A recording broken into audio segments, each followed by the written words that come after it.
Welcome to yet another tutorial. In this one I'm wanting to pump some water, so I'm going to make myself a hand pump, all three. Now the first one I'm going to make is a sludge pump, and I found this piece of PVC pipe, a 4-inch one, on the street, thrown out, chopped it in half, joined it together again, and the next thing to do is make a plug for the bottom. Now I'm going to have to measure that to find out how big to make the plug, and that is 110 millimeters. Now because it was going to be a circle of 110 millimeters, I want 55 radius. So I'm going to just mark out 55 down that way, and 55 from this edge, and 55 there. So I know I'm now going to put a nail through there, right through the center, right through. Now you could do this on a bandsaw, a fret saw, jigsaw, bench or whatever, but let's do it manually. I get another stick like that, and then I put it onto that so that it's now level with the end of that, and nail it in. So now it's going to turn. Then I can turn that over, and then I'm going to use that as my guide to cut it off.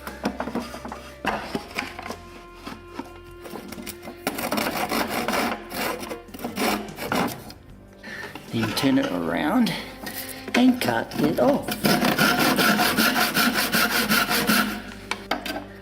And turn it around and cut the point off.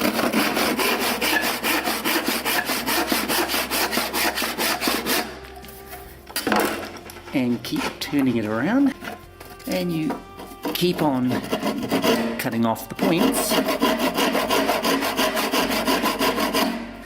and you just keep going around, taking off those lumps and bumps, and depending on how accurate you want to be on your thing,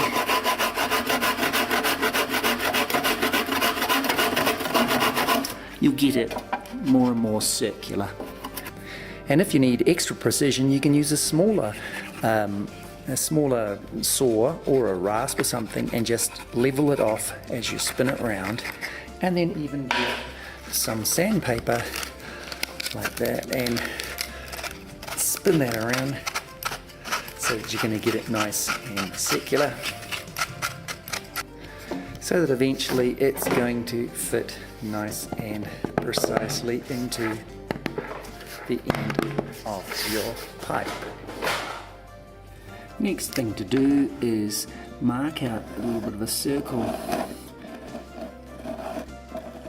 inside that circle, and then I'm going to drill a whole bunch of holes in that circle until you get something similar to this.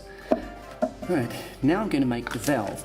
If I was to take a thin piece of plastic like a margarine container, that's really good, but I'm going to try some Coca-Cola bottle here, and I'm going to put it on, and I want my flap, I'm going to cut a circle that's going to go outside of those holes, and then I'm also going to add a tab, so something like that, where I'm going to attach it there. Cut that out with your scissors, and then you want to place it on top, and then I'm going to attach it with either nail or a screw, or in this case I'm just going to staple it so that now that will flap up and down, so that the water shuts it. When you suck it, it opens, lets the water through, then it shuts again with the weight of the water. Then I'm going to put the valve side, the plastic side, into the pipe. Then screw a hole, make a hole, or nail or screw that in there so then it is solid.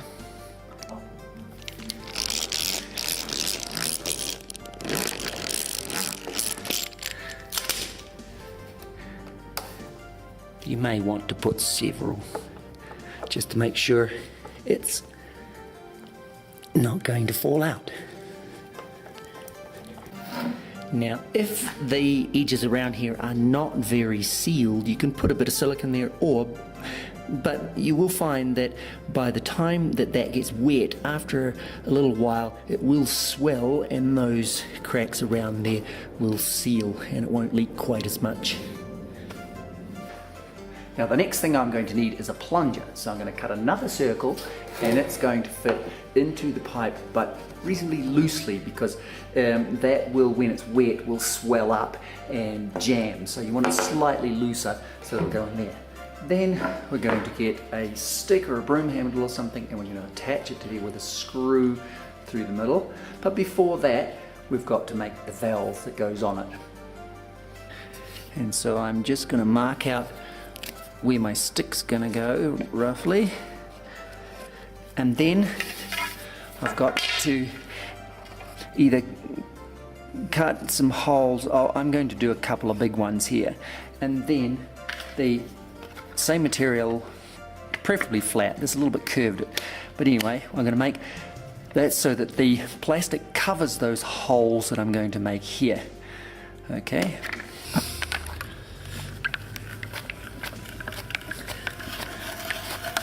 You could make them out of a whole bunch of smaller ones as well, or a big one like I'm doing now. And then I'm going to allow for a place to staple it here. It's going to go over my hole here, but it's got to go enough room for the other stick and back around. It's going to make it roughly that shape. And then once it's cut out, place it over there so it's going to block those holes, and then a staple should do okay, so that those now will work as valves. And through that centre hole I'm going to just make a little bit larger to put my screw through. So I have from the opposite side the screw going, and then I've drilled a hole in that one, and now I'm going to screw that onto there, like that. And so now that's going to go down in there into the pipe. So now to test it, I'm going to put it in this barrel and up there, and plunge it down. Now that's quite good.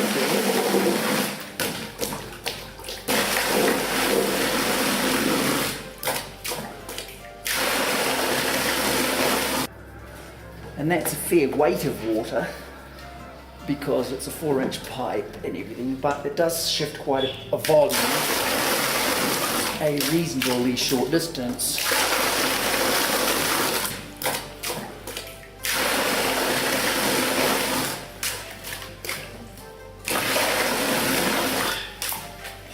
Now I'm lifting that water about 1.5 meters.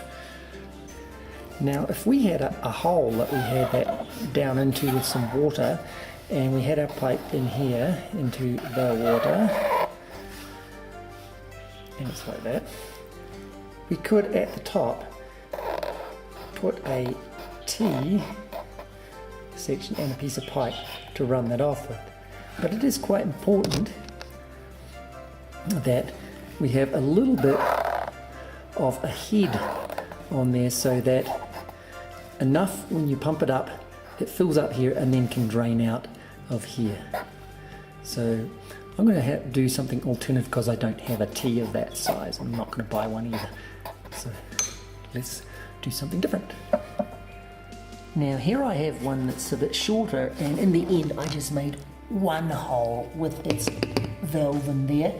So I'm going to measure at the top, maybe give it a couple of 100 millimeters, and I'm going to put my outflow pipe somewhere around there. And I'm going to use one of those size things to put it onto there.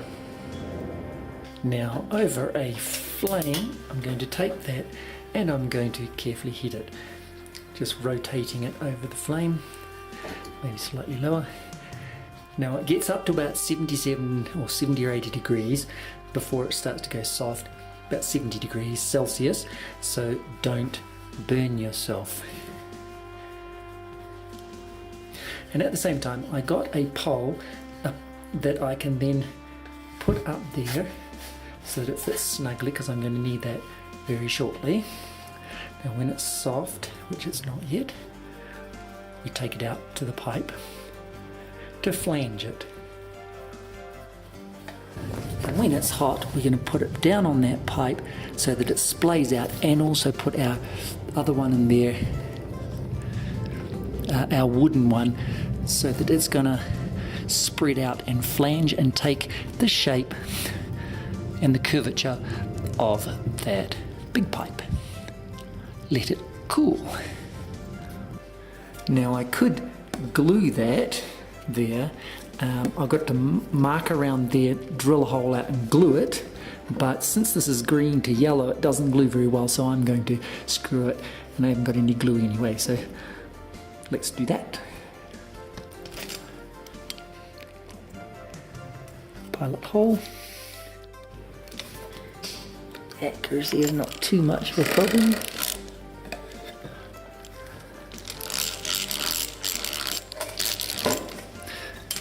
Okay.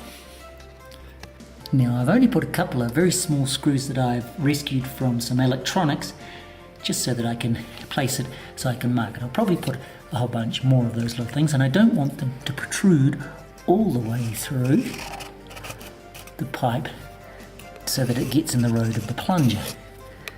I'm just marking it out.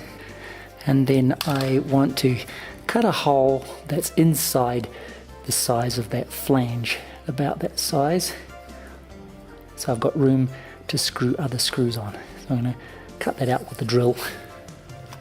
I'm also using a keyhole saw as well, so that I now have my hole that's going to let the water through my pipe. And so here we go.